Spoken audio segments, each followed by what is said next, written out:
The go is not really a go. Section 3.1. Yesterday we were talking barely about extrema. And what did we say extremes refer to? Maxes and mins, right? And we started talking about absolute extremas. Extrema is plural. I don't have to put an S on it. I guess I could say absolute extremums, but that's weird. Because extremum is singular. Absolute extreme values, how about that? And we were talking about how absolute can also be said as or stated as global. Right? Why does that make sense? If something is global, what's going on?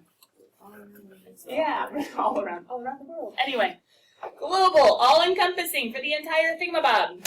Or they could say the. I say the because it sounds snazzier. The works as well. The AP guys love to say the maximum, the minimum. But the last thing that we saw yesterday was that continuity affects existence. And can I use really quickly this third one as an example?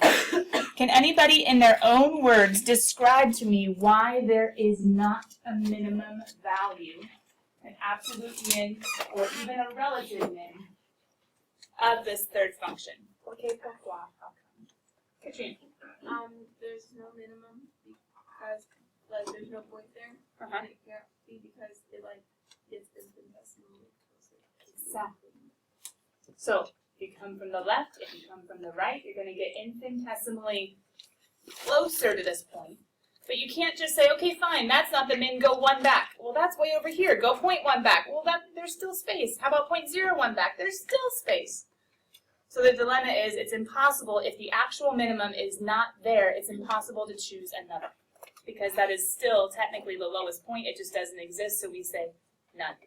So the last thing we basically talked about was that continuity affects existence. We're going to get back to that in just a little bit, but first of all, we talked about global, we talked about absolute, let's talk about local. What's the difference between global and local? Global is everywhere. Local is?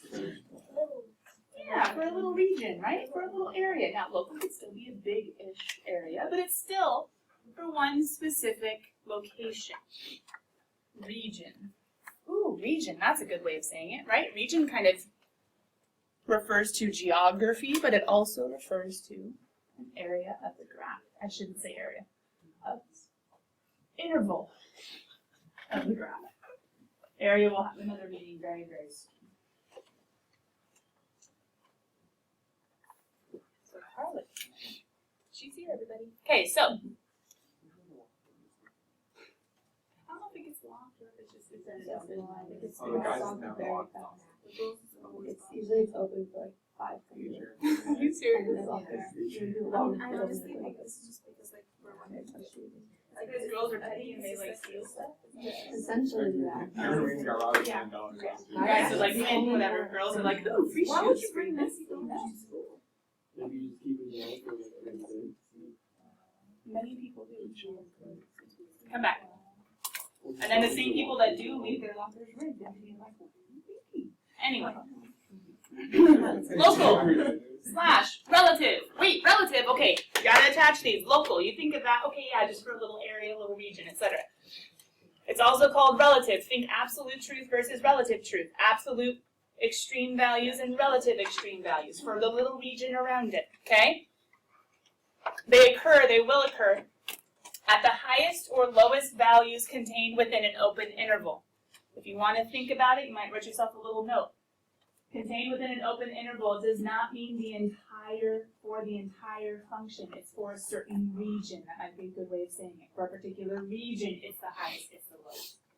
But it does say open interval, and we'll see why that's important in just a second. But quick note, local or relative extreme values do not need to be the highest or the lowest of the entire function, as I kind of said before. Now, to help us with relative, because absolute, and we're going to talk about that in a second, can happen at the ends if a function is cut off or if a function is naturally restricted, or in the interior points.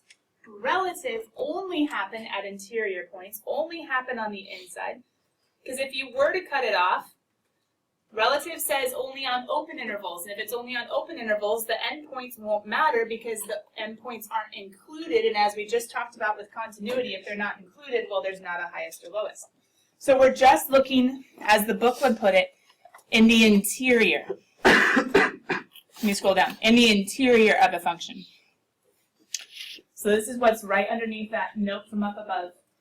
That relative or local extrema do not need to be the highest or the lowest, the minimum or the maximum for the entire thing. Sometimes they are, but sometimes they're not.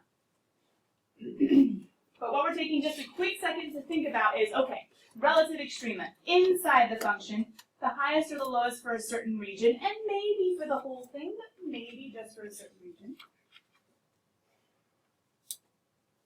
We're asking ourselves the question, is there anything special about the derivative at each of the relative extrema? Now technically, kiddos, should you be able to, and you're going to practice in homework, derive this one and that one and that one? Yeah. Yeah. And the book's going to start off in your homework if you haven't started yet, which most of you probably haven't, and that's okay. Section 3.1. Remember, these aren't the huge word problems. This is a shorter assignment. It's going to start off by saying, hey, find the derivative of him at that. And some of you will eyeball it like we're going to do right now. But technically what they want you to do is find the derivative and check it. It's actually preparing you for something later, so it's not a useless exercise. But we're going to visualize for sake of time right now. Even though you could and should be able to derive that and plug in pi over 2, what's the derivative? Derive that and plug in 3 pi over 2, what's the derivative? But hopefully we can also check by eyeballing and say, derivative, slope of tangent. Slope of tangent line, slope, Think about the line skimming the graph and its slope. So if you skim the graph, kiddos, what does the slope seem to be at this highest point before decreasing? The functions? That's the function value. That's the y value. But how about the slope? What does the slope seem to be doing at that highest value? The function is increasing, it does something, and then it starts decreasing.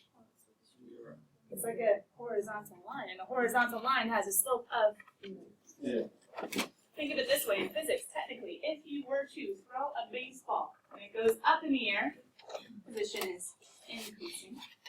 Before it starts going down, first of all, if it's going up, what's the sign of the velocity? Do you guys remember if the position is increasing, going up?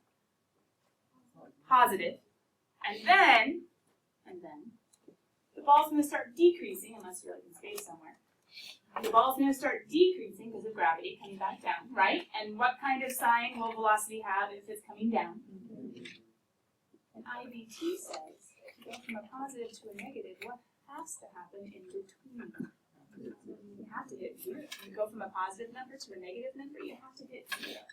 So technically, when you throw a baseball, it's going up. It momentarily does what? Stops before it starts coming down. Now, do you just randomly see the baseball like da-da-da-da-da-da, and then start falling? No. It happens really quickly. But technically, in between every increasing to decreasing, every smooth curve, there's going to be a 0. So that flat line, just another way of remembering, horizontal tangent lines have a slope of 0. So what's the derivative going to be for this one at pi over 2, which is a relative maximum, and at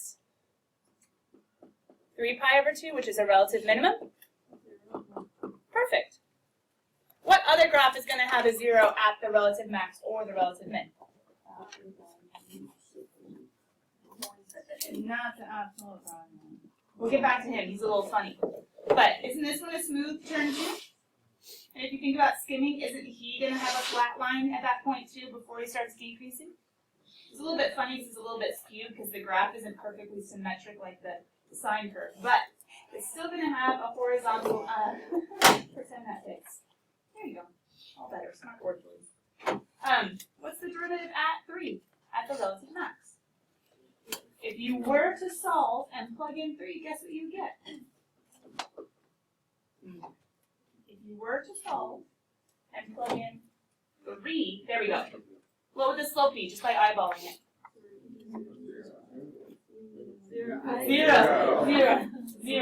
0 at 3. It's okay, we got this. Kind of. Now, I could quote a forever card for the second one. And that's one way, and I will quote it in just a second. It's a forever card you've already seen. However, haven't we already, another forever card, haven't we written down a derivative rule for the absolute value function? Yeah. And what is, this one I'm actually going to solve. What is the derivative of absolute value of somebody? U, who's inside, over absolute value of U, who's inside, times U prime is X prime. Question. The relative min is when X equals what? Look at the graph. 0, right? So what happens if we plug in 0? 0. Oh, struggle. Now, it'd keep going if it was a limit, but in this case, it doesn't matter, keep going if it's a limit. It doesn't exist. What doesn't exist? The derivative doesn't exist. One of the worst words to use in calculus is it. So please keep catching me if I ever say it, and if you ever write it on a justification or explanation for a problem, I'm going to get my blue pen. Anyway, so, not on you, on your paper. Maybe. Unless it keeps happening. So, coming back. F prime of 0, I forgot to actually write the 0 once again. Struggle. Is it 0? No. What is it? Undefined. Why is it undefined? Maybe some other day. I'll show you in a little more detail. Katrina, go ahead. Is it like that with all absolute values? Most. Because most absolute values have. Does anybody remember the connection between continuity and differentiability? When a function is continuous, and yet the derivative does not exist. Sharp points. A lot of absolute values have sharp points, and sharp points, the derivative never will exist. And the quick reason, I'll just show it now. The quick reason why, because I mean, okay, we have a derivative rule, we plugged and chugged and said, oh, hey, it's in the denominator. But it meaning 0, right? Let's say it. Telling myself and you. The other way of looking at this problem, the mathematical way, not just the memorize a rule and go way, is to say absolute value is actually a piecewise function. You saw this last year. A piecewise function where sometimes he stays the same and sometimes he flips. What kinds of numbers plugged into an absolute value stay the same? Positives. And technically, I would lump 0 into that. Absolute value of 0 is 0. It stays the same. What kinds of numbers get plugged in and flip? Negatives. So if that's who the absolute value function really is, do you guys remember how to take derivatives of piecewise functions? How do you do that? Nobody? How do you take a derivative of a piecewise function? Derive it piece by piece. So we have f prime of x equals 1, 4, and negative 1, 4. And here's the dilemma. As you approach, why am I talking about approaching? A derivative is a derivative, and a derivative is a what? Slope of, but it's defined to be a what? Limit. It's a limit, and limits approach, and in order for limits to exist, the one-sided limits must grow. So as I come from below 0, what should the slope be? Negative 1. It's always negative 1. You can plug in 0, it's still negative 1. So as I come from below 0, negative 1. As I come from above 0, what should it be? Positive 1, right? So why am I not going to include 0 in this little derivative and say, oh, 0 doesn't work? Coming from below 0, coming from above 0, the one-sided limits do not agree, so the derivative cannot exist. That's the technical reason why, without just using the rule to say, oh, look, there's a 0 in the denominator. All right. Now, we just looked at 3, just 3 quick examples. You'll look at a few more in your homework. And literally it says, find the derivative, plug in the x, and see what happens. And hopefully by eyeball you can say, I think he is 0, check it. He is. I think he's undefined, check it. He is, hopefully. But there's a special name for these places in the interior of a function where the derivative either is 0 or undefined. And if you think about it, if the derivative is 0, there's a smooth curve there. And if the derivative is undefined, technically it can be undefined 2 different ways, and we'll talk more about that as we go through this chapter. But there's probably either a sharp point for every card, or do you remember the other way the derivative could not exist? Sharp points or Oscillating. it could be the oscillating, but that's going to look a little different. And I think technically the function isn't continuous for the oscillating one. It doesn't exist. The function is continuous, but the derivative does not exist. There's either a sharp point or a. I heard the vertical tangent. Close. Which will be a vertical asymptote of the derivative because it's an infinite slope.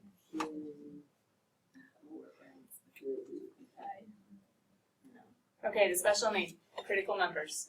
Down here, it could be called critical values or critical points. Long story short, they're critical. Why?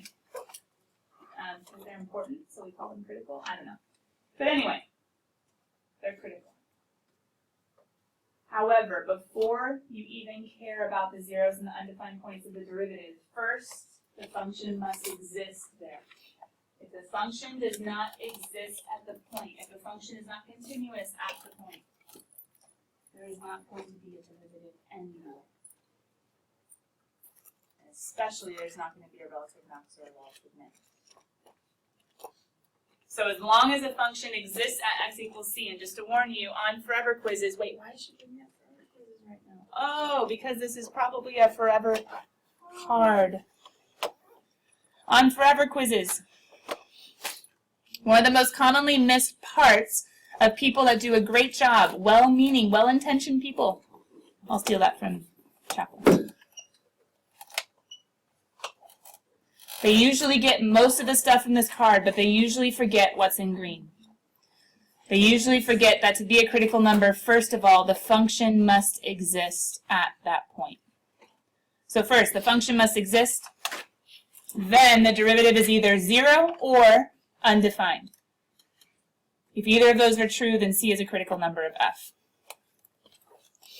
Now to help out really quickly, one clue, this is just a note, okay, so this is extra stuff. It could be called critical values or points, and then one other extra thing. If the derivative looks like a fraction, or you can make it like a fraction.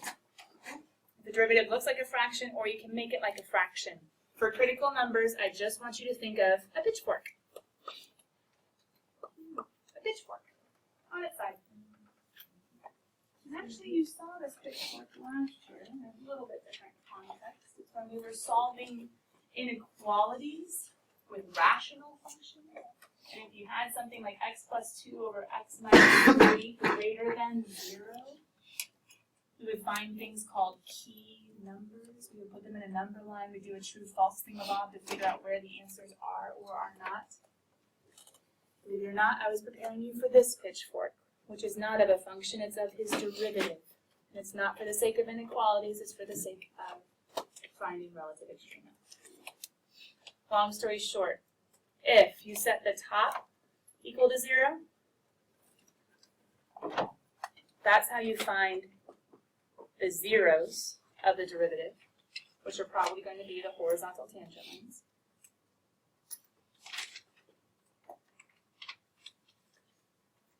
I'm trying to figure out whether or not I want to write this.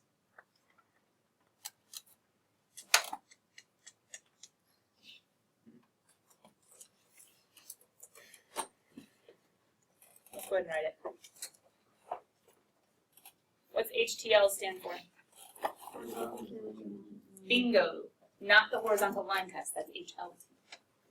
If the top is equal to 0, those are the zeros of the derivative. And if the bottom is equal to the 0, the other side of the pitchfork, that's where my derivative is undefined. There we go. I need a little more room. Where the bottom is equal to 0. Those Those are going to be the undefined points, which is either my VTLs or my sharp points. My poor little box is a little too small. My VTLs, which stand for what? Vertical tangent lines. Or my sharp points. How's that? That works. And what is this card, guys? Definition, but that doesn't help. Definition of who? Critical numbers. Good. I know.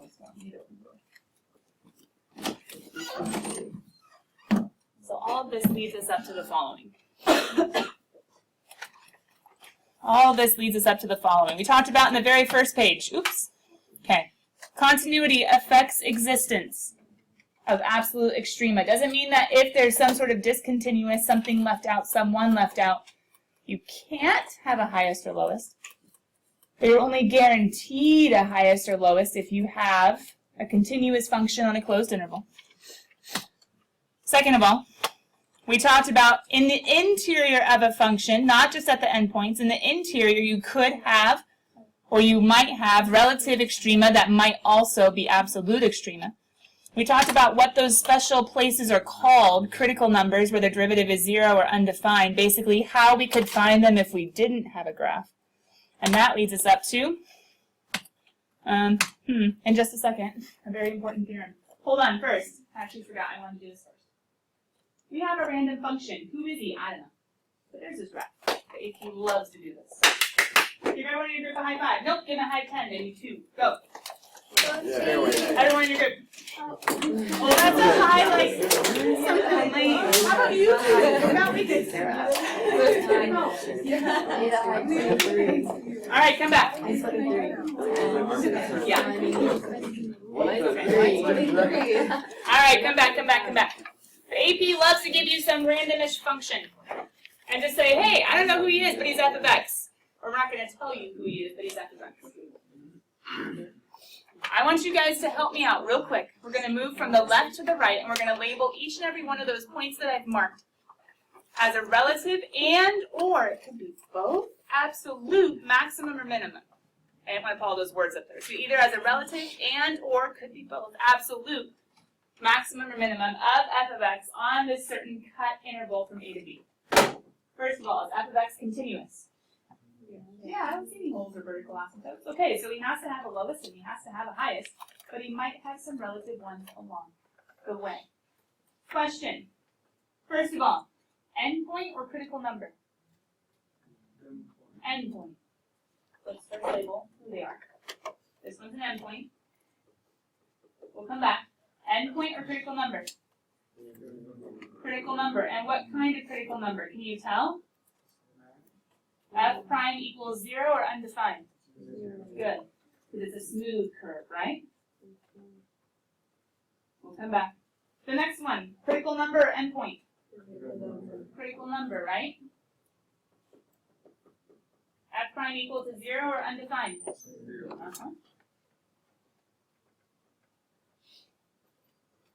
Next one, critical number or endpoint?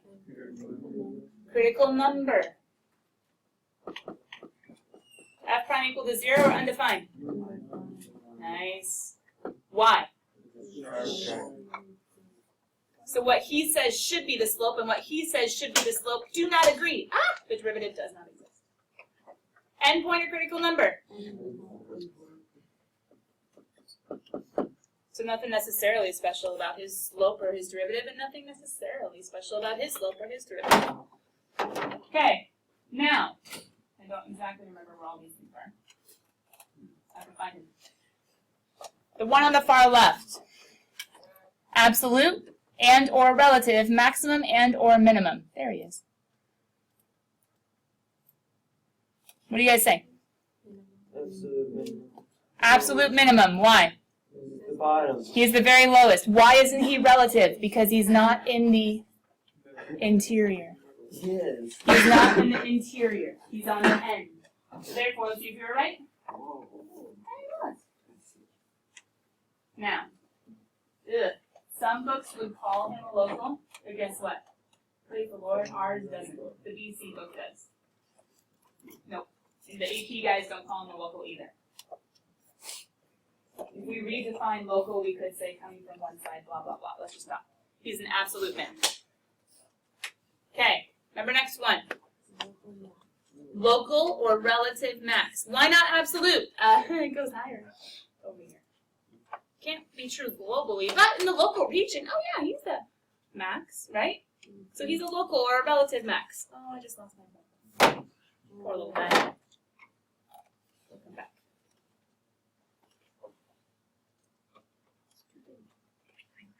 There we go. Local max. How about the next one? Local min. How about the next one? Absolute and local.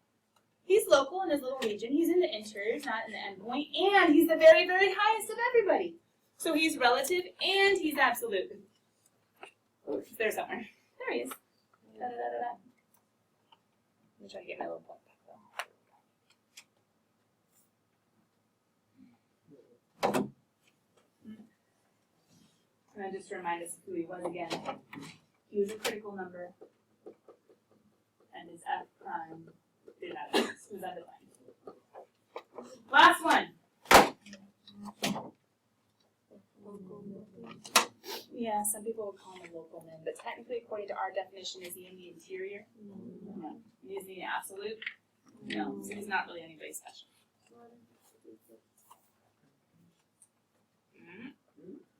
I want him. I want him. Oh.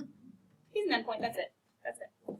That's all he's got. Okay, so all of this to look at. And guys, quick heads up.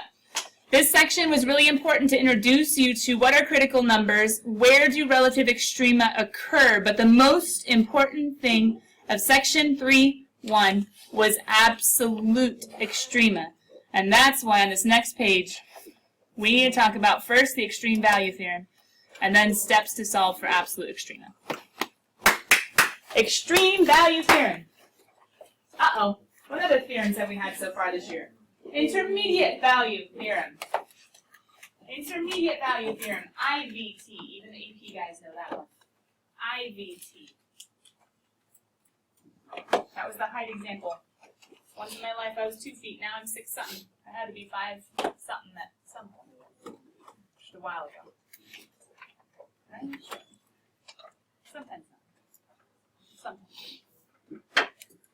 IVT said if the function goes from here to here, he has to hit everybody in between if he's continuous. Extreme value theorem says as long as a function is continuous, remember, continuity affects the existence of absolute maxes and mins. If a function is continuous on a closed interval, x, for some reason it's just always difficult to put this little symbol in, so I just write it. X is within a to b. As long as f is continuous on a closed interval, then f must have an absolute highest and an absolute lowest, no ifs, ands, or buts about it, and it'll occur in the interval or on the interval somewhere, but the only candidates for where it might occur, the only places where it might or they might occur or will occur, will be either at endpoints or critical numbers, aka values. Extreme value theorem. If f is continuous on a closed interval, then f must have both an absolute max and an absolute min on that interval, and they will occur either at endpoints or critical numbers. Without a graph, do you know where? No. But if they tell us the endpoints, and if we can find the critical numbers by taking the derivative and setting them equal to 0 or undefined, then with one quick little table, with one quick little test, which we'll see the steps to in the next page, we will be able to know who or where the highest occurs and who or where the lowest occurs. If you guys notice, we've kind of been building to this theorem the entire time. Now I am zooming out. I am going up. I'm picking a little rounded box and making him yellow. Because? Oh, we didn't number the last one. Lame sauce. Yeah, the last one was 19. Thank you, thank you. Forever number 19 is forever number 18 was the derivative of the absolute value of u. Forever number 19 is what it means to be a critical number, or how we find them. Forever number 20 is EBT. Where can you get them on the wall? Problem is with our new curriculum, everything's in a different order. So all of my ones that I've had, either I'm tweaking them or I'm changing them, or at least it's a different order. My nice pretty big ones. But I do have a spare extra deck, and I thought it would be fun to deck roll. With like all kinds of little baby forever cards, and it just hasn't come there. Yeah. So we'll see. Make it in fractals. So you can make it into a Jewish star. So you Yeah. can celebrate Hanukkah. Amen. Hanukkah. Listen to the Adam Sandler song. Anyway. Never heard that. That's what all the famous people that are Jewish. It's really funny. Anyway, and there's like ones who are like, they're not, but they really want to be. Anyway. Can we go to the bottom? Where are the absolute extrema? First function. Assuming that he's cut off. Where's his absolute min? Where's his absolute max?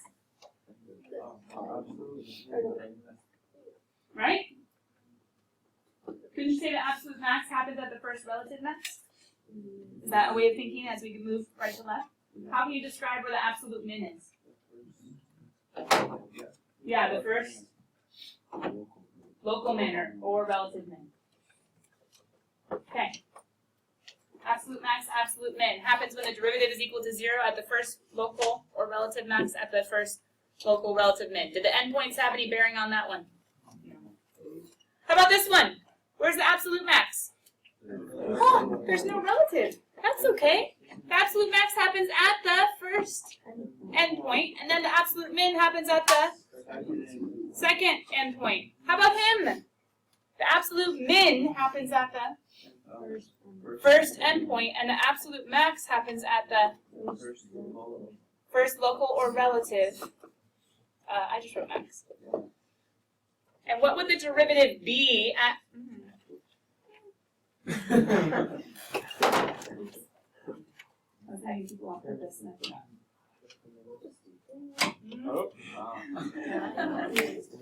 We should sue. Just kidding. I don't know who. Not me. Okay. You wouldn't get much out of me anyway. Absolute min. Absolute min. Just I'm gonna grab my card. Absolute min. So, do you guys kind of tell how? Can you kind of tell how the highest and the lowest will either be at relative maxes or mins, or at endpoints, or maybe at one of each?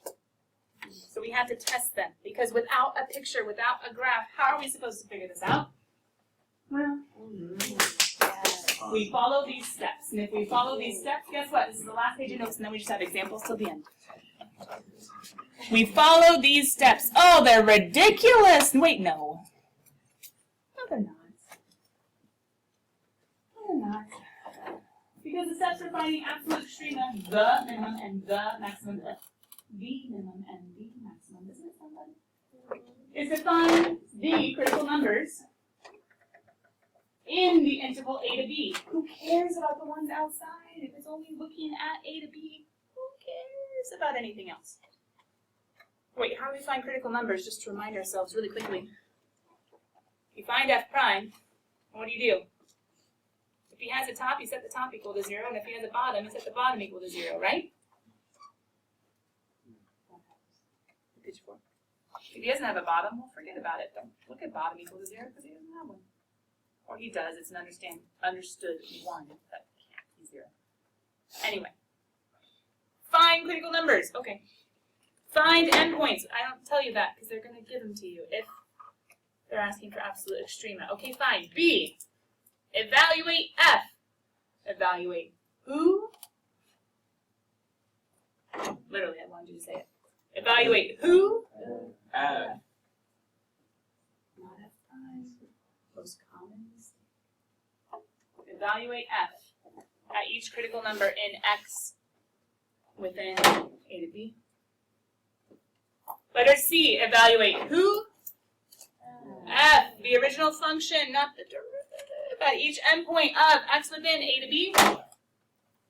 Wait a minute, what's an easy way of evaluating?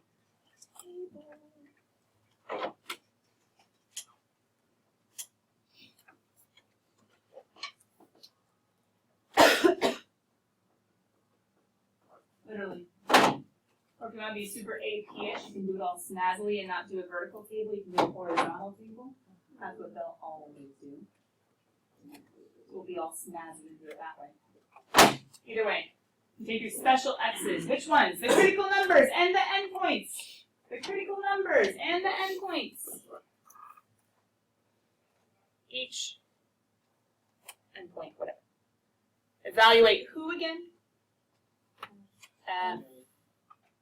And then the extreme values of f will win. What? They're going to win. You're going to plug in all these different x's, and the extreme ones are going to be the winners. The winner, winner, chicken dinners. The greatest one and the least one. The greatest one is the absolute max. The least one is the absolute min. Let's go do it. Ready, set, go. Hold on. It's okay. I actually need to do one more thing before we leave this page anyway. Yes, you're right. You're welcome. Rounded box and yellow. Oh, love Oh, it. dang it. There's gonna be a balloon or like right everything. The ideas of this chapter are easier, but it does have quite a few parts. Isn't this exciting? Look, we're at forever 21. That's good though. We should at least be getting some royalties or something. We should be paying royalties or getting royalties? Getting royalties at least. I think it would probably rule in their favor, and that would not be good. Plus, mine has a 4 in it. Okay. So does theirs, but a different one. We got it, right? Examples. Let's do as many as we can. These are just homework helps at this point. Oh! Oh! Wait. Do it later. No, I'm not. Katrina, you're killing me, Smalls. Why do people think All right, take a picture. Do you have your phone? Yeah. Sorry. I'm sure. I don't want both. How about now? You guys amuse so many of your classmates. Anyway, all right, here we go. Fine. Wait, what? Homework, it's not going to start with absolute extreme unless they give you a graph. Once they start giving you equations, they're going to ease you into it and just say find the critical numbers. How do we do that? No, don't graph. That's cheating. Find the, we just wrote it down. Critical numbers, we reminded ourselves. Find the derivative. Thanks, my little one. Okay. Find the derivative and do what with it? Equal pitchfork. Okay. So, derivative. G prime. Hey, look, guys, you're going to get better at derivatives because you have to practice them. Second D first. Second derivative of the first is 1 plus first D second. Let's see if we can do it. Bring down the 1/2. It's going to be a negative 1/2. And it's going to be times a negative 1. Ooh, can you keep up? Bring down the 1/2. Make it a negative 1/2 times u prime. And u prime is 0 minus 1 negative 1. Ooh, wait. It's not one nice fraction. How do you do the pitchfork? We make it one nice fraction like we learned before. By getting a common denominator. So g prime of t is equal to, I multiply top and bottom by this dude. There's going to be a 2 all of a sudden. The square root squared is going to go away. 4 minus t. I'm going to have a negative t. And then I'm going to have the common denominator. Oh, now I have a top and a bottom. I'll make them look a little bit prettier before the pitchfork. G prime of t is equal to 8 minus 2t minus 1t, 8 minus 3t, all over 2 square root of 4 minus t. Pitchfork. Top equal to 0, bottom equal to 0. If it's quick, you can just look at it and solve. Minus the 8 divided by negative 3, that happens at t equals 8/3. The 2 divided goes away. The square root squared, well, 0 squared is 0. Subtract the 4, divide by a negative. That's going to happen at t equals 4. What are my critical numbers? When does the derivative equal 0 or d and e? Just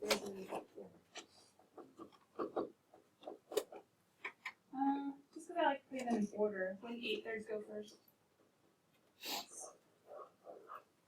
Dun, dun, dun, dun. Did that work? Haven't you technically done most of that problem before?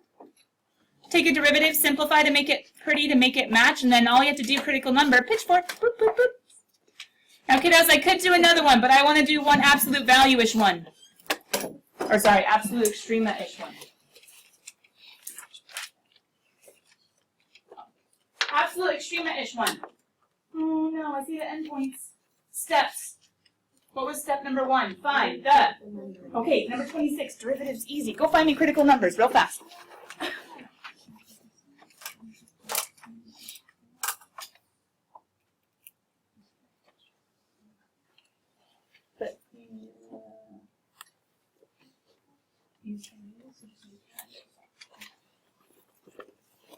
So you guys found me f prime, right? F prime of x is equal to? Oh, struggle. What are my critical numbers? Oh, is that equal to 0? So then I end up having 6 times x plus 1, x minus 1 when you factor equals 0. My critical numbers are going to be what? X equals plus minus 1. My steps say evaluate. Evaluate who? Make a little table. If you want to save space and not ruin all these nice little lines down below, just make a horizontal table. Plug in all of your endpoints and the in-between critical values, or critical numbers. Wait, well if I start at 0, what critical number am I not going to use? -1 doesn't really matter. He's not in between, so forget him. Just put a positive 1 and do an endpoint. Where am I plugging him into? Evaluate at who? So plug 0 into the original. 0 minus 0 is 0. Well, that's lame. 2 minus 6 is -4. And then 3 cubed is 27. 27 and 2 is 54. 54 minus 18. Help me out. 40, 38? 36. Oh. 54 minus 18. Oh, yeah. I was thinking 36. Who is my max? Oh, it's the highest one. He won. Who's my min? The lowest one. He won. Oh. Does it mean absolute min? Wait. Of -4 at x equals 1. There's going to be an absolute max. My honors kid, you should remember this. Of who? 36 at. Oh no, we had so much more to cover. Just kidding. Dun dun dun dun. One more. It was just. Let's try some more.